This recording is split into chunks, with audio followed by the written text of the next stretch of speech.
The Boxer Rebellion, Part 2, The War, Section A. The war begins.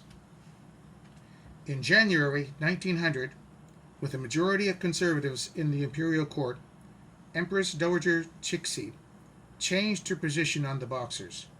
She then issued edicts, official orders, and declarations in their defense. This caused protests from foreign powers. In the spring of 1900, the Boxer movement spread rapidly north from Shandong into the countryside near Beijing. Boxers burned Christian churches, killed Chinese Christians, and intimidated Chinese officials who tried to stand in their way. American Minister Edwin H. Conger cabled Washington, "The whole country is swarming with hungry, discontented, hopeless idlers." On May 30th, the diplomats, led by British Minister Claude Maxwell MacDonald, requested that foreign soldiers come to Beijing to defend the legations. The Chinese government reluctantly agreed to the requests. The next day, a multinational force of 435 Navy troops from 8 countries debarked from warships and traveled by train from Dagu, which is now called Taku, to Beijing. They set up defenses around their respective missions. On June 5th, 1900, the railway line to Tianjin was cut by Boxers in the countryside, and Beijing was isolated. On June 11th, at Yongding Gate, the secretary of the Japanese legation, Sugiyama Akira, was attacked and killed by the soldiers of General Dong Fuxian. These soldiers were supposed to be guarding the southern part of the Beijing walled part of the city. Armed with Mauser rifles but wearing traditional uniforms, Dong's troops had threatened the foreign legations since they were first posted to the city. They were so obnoxious and aggressive that the United States Marine Corps had to be called to send troops to Beijing to guard the legations. The German Kaiser Wilhelm II was so worried by the Muslim troops that he asked his ally, Caliph Abdul Hamid II of the Ottoman Empire, to find a way to stop the Muslim troops from fighting. The Caliph agreed to the Kaiser's request and sent Enver Pasha, not the same guy who later became the leader of the Young Turks, to China in 1901. By the time he arrived there, though, the rebellion was already over. Something else happened on June 11th. The first Boxer, dressed in his best Boxer Club clothing and with the weapons of his club, was seen in the legation quarter. The German minister Clemens von Kettler and a group of soldiers captured him and, seemingly without reason, executed him. In response, thousands of Boxers burst into the walled city of Beijing that afternoon and burned many of the Christian churches and cathedrals in the city. They burned some of their victims alive. American and British missionaries took refuge in the Methodist mission, and an attack that then happened there was repulsed by American Marines. The soldiers at the British Embassy and German legations shot and killed several Boxers. The Muslim Gansu Braves and Boxers, along with other Chinese, then attacked and killed Chinese Christians around the legations in revenge for foreign attacks on Chinese. The Seymour Expedition. As the situation grew more violent, a second multinational force of 2,000 sailors and Marines under the command of British Vice Admiral Edward Seymour, the larger contingent was British, so they could name the commander, was dispatched from Dagu to Beijing on June 10th. The troops were transported by train from Dagu to Tianjin with the agreement of the Chinese government. There was a problem with the railway from Tianjin to Beijing, though. The Boxers had cut the line. Seymour had decided to move forward and repair the railway, or just keep going on foot if they have to. The distance between Tianjin and Beijing was only 120 kilometers. When Seymour left Tianjin and started towards Beijing, it angered the imperial court. As a result, the pro-Boxer Manchu Prince Duan became leader of the Foreign Office. He replaced Prince Qing. Prince Duan was a member of the imperial Isen-Gyoro clan, and foreigners called him a blood royal. Here we get a bit complicated over the royal families of the Qing dynasty. Their predecessors were the Jinn Dynasty. When the Qin took over in the 1600s, the Jin simply intermarried with the Qing.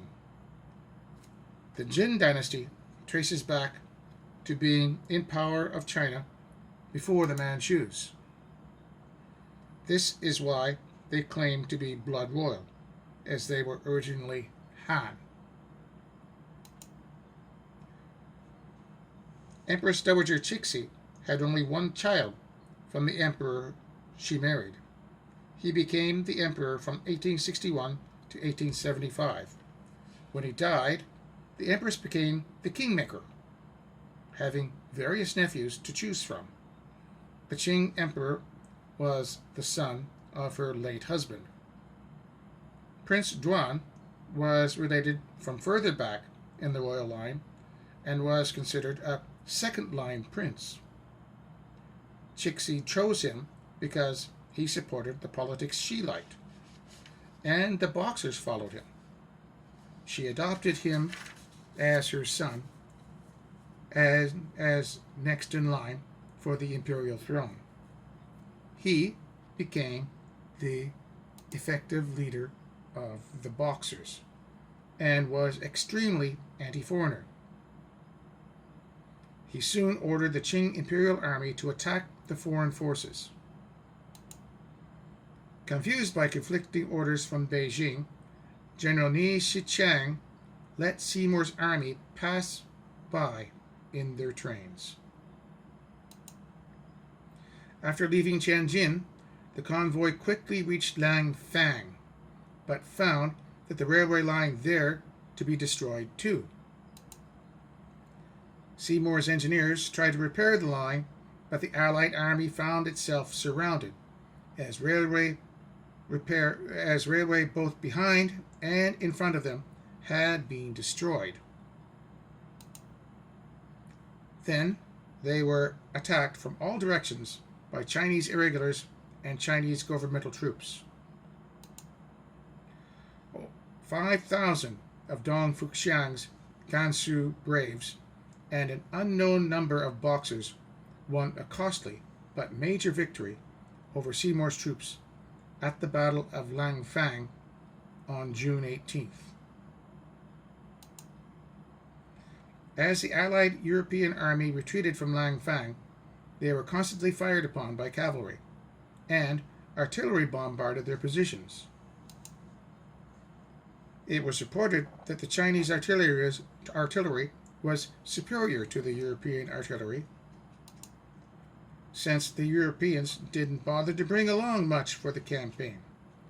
They thought that they could easily sweep through the Chinese resistance. The Europeans could not locate the artillery that was raining shells on their positions. The Chinese even tried mining, which was the tactic of digging long tunnels from Chinese lines under the European positions and blowing them up. They tried engineering,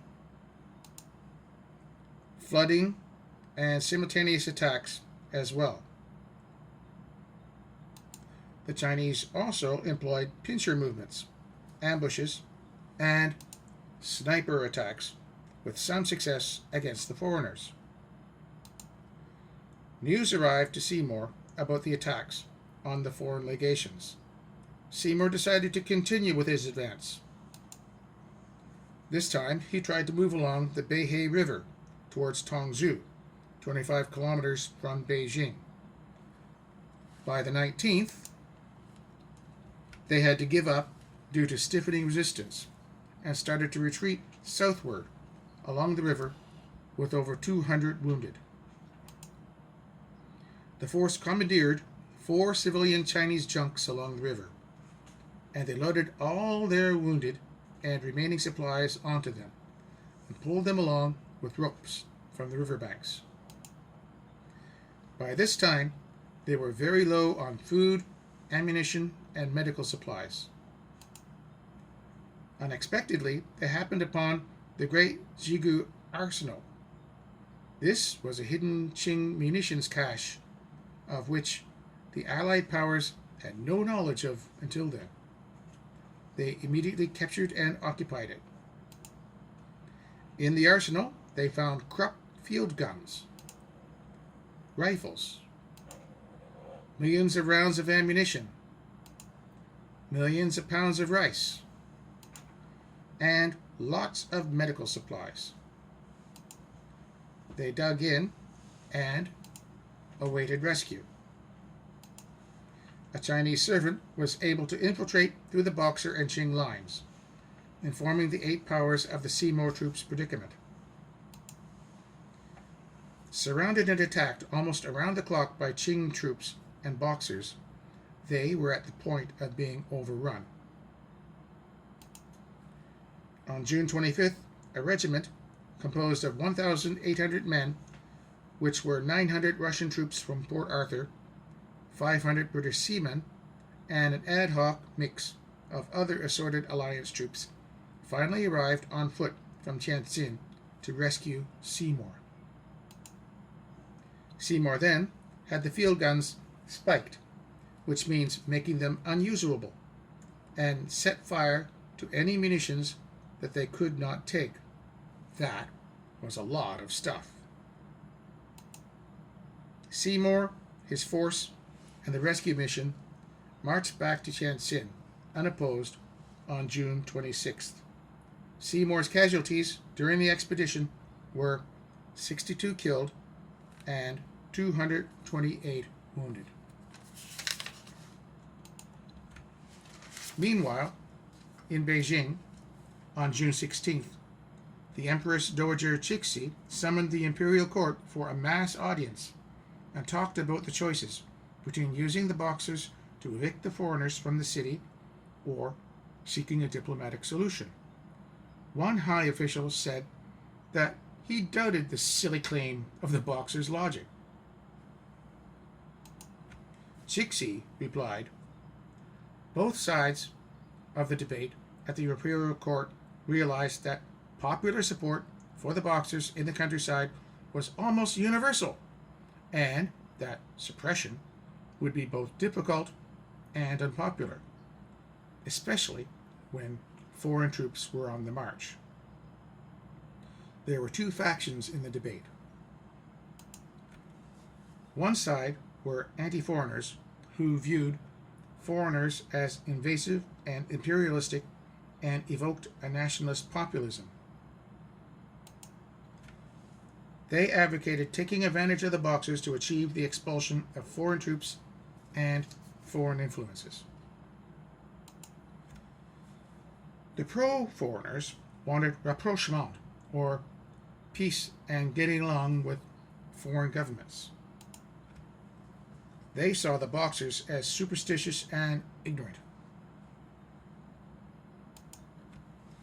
On June 15th, Qing imperial forces had already laid electric mines in the Beihai River to prevent the Eight-Nation Alliance from sending ships to attack. There was a difficult military situation in Tianjin and total breakdown of communications between Tianjin and Beijing. The Allied nations took steps to reinforce their military presence significantly. On June 17th, they took the Dagu forts that controlled the approaches to Tianjin. Here is a picture of the taking of the Dagu forts. After that, they brought even more troops ashore. When Cixi received an ultimatum demanding that China surrender total control over its military and financial affairs to foreigners, she defiantly stated before the entire Grand Council, "Now they, the foreign powers, have started the aggression, and the extinction of our nation is imminent. If we just fold our arms and yield to them, I would have no face to see our ancestors after death. If we must perish, why don't we fight to the death?" It was at this point that Cixi began to blockade the legations with the armies of the Peking Field Force, which began the siege. Cixi stated that, "I have always been of the opinion that the Allied armies had been permitted to escape too easily in 1860. Only a united effort was then necessary to have given China the victory. Today at last the opportunity for revenge has come." She then said that millions of Chinese would join the cause of fighting the foreigners, since the Manchus had provided great benefits on China. On receipt of the news of the attack on the Dagu forts on June 19th, Empress Dowager Cixi immediately sent an order to the legations that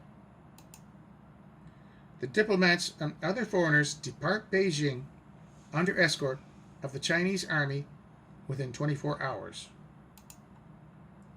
No one trusted her. That she would actually care for the safety of the foreigners? Of course. She was obviously on the side of the Boxers. The next morning, diplomats from the besieged legations met to discuss the Empress's offer. The majority quickly agreed that they could not trust the Chinese army.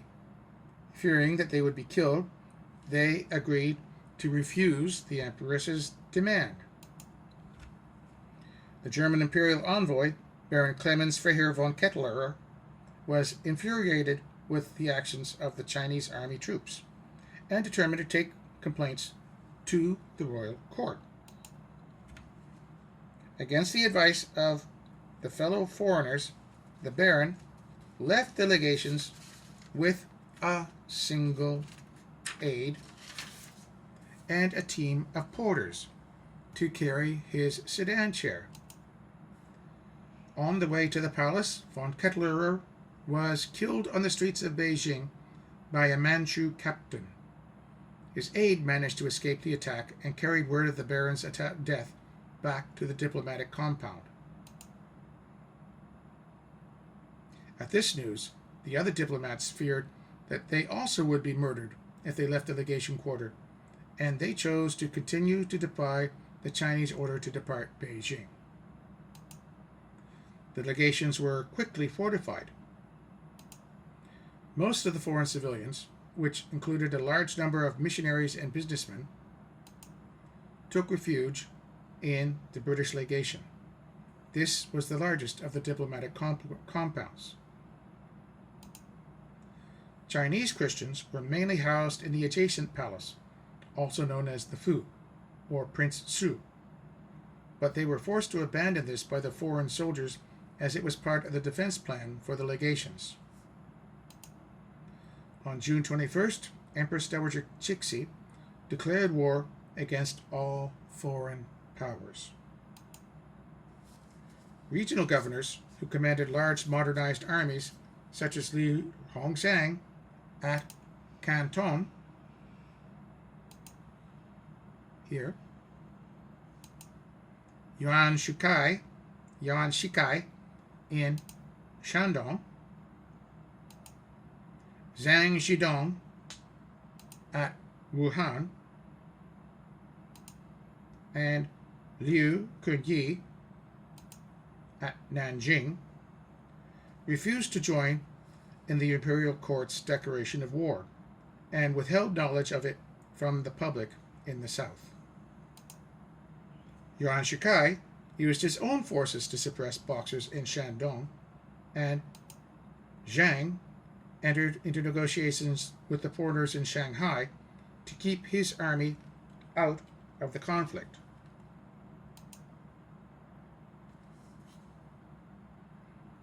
The neutrality of these provincial and regional governors left the majority of Chinese out of the conflict.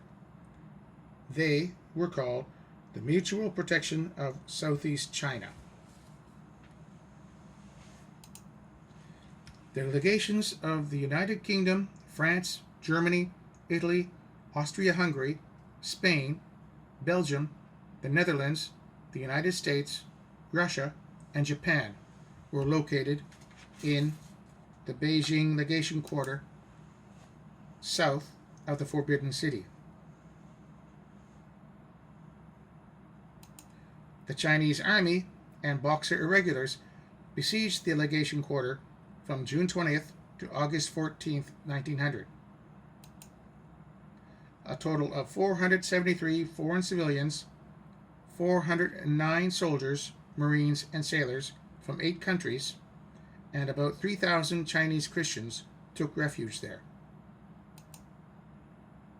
Under the command of British Minister to China Claude Maxwell MacDonald, the legation staff and military guards defended the compound with small arms, 3 machine guns, and 1 old muzzle-loaded cannon, which was nicknamed the International Gun because the barrel was British, the carriage Italian, the shells Russian, and the crew American.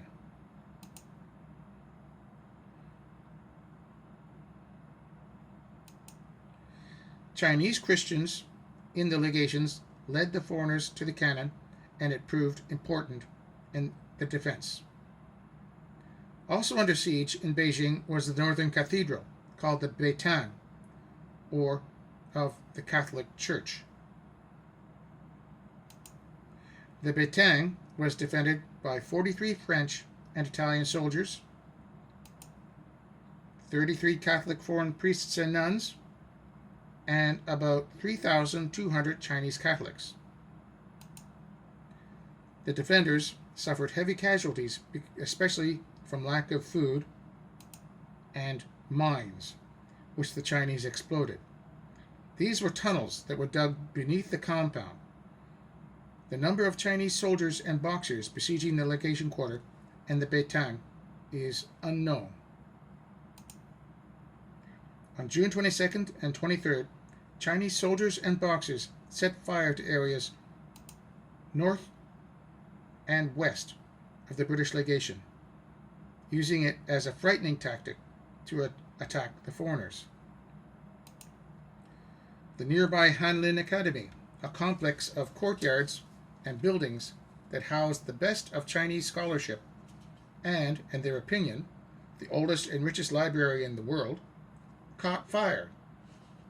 Each side blamed the other for the destruction of the invaluable books it contained. The Boxers were obviously the guilty party, though.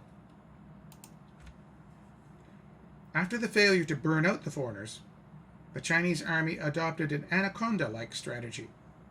The Chinese built barricades surrounding the legation quarter and advanced, brick by brick, on the foreign lines. This forced the foreign legation guards to retreat a few feet at a time. This was especially the case at the Fu, defended by Japanese and Italian sailors and soldiers, and inhabited by most of the Chinese Christians.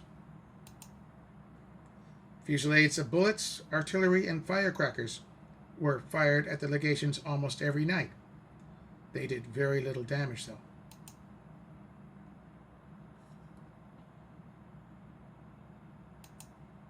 Sniper fire created many casualties among the foreign defenders. Despite their vast numerical advantage, the Chinese did not attempt a direct assault on the legation quarter.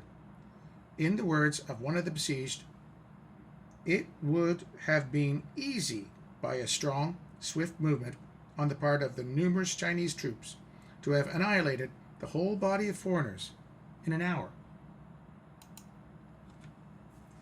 American missionary Frank Gainwell and his crew of Fighting Parsons fortified their share of the legation quarter, but got the Chinese Christians to do most of the physical labor of building defenses. The Germans and the Americans held the most crucial of all defensive positions, the Tartar Wall. Holding the top of the 45-foot or 14-meter tall and 40-foot or 12-meter wide wall was vital. The German barricades faced east on top of the wall, and 400 yards or 370 meters were the American positions facing west.